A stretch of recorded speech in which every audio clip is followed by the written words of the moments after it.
এই তিনি তোমাকে আমি চাটা খেতে দিয়েছি, তুমি ফেলাইছো কেন? চা তো খেতে এখন ফেলাতে আছে। কিরকম ফেলাইছে দেখো সবাই, কিরকম ফেলাইছে চাটাকে। কত নোংরা হচ্ছে বাবু।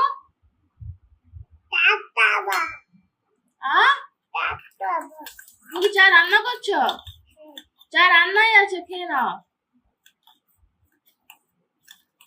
এটা কি করছো? এটা কি হচ্ছে? এটা কি বাবু? চা খেতে হয় তো,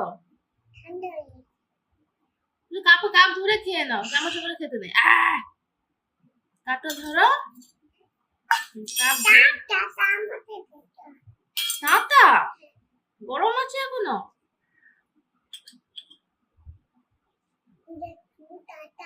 দাদা আচ্ছা, আস্তে আস্তে খাও, দিয়ে দিয়ে খাও। কাপটাকে একটু টানো, পায়ের কাছে টানো কাপটাকে, দূরে আছে নি। হ্যাঁ, খেয়ে নাও, চুপ চুপ করে খেয়ে নাও।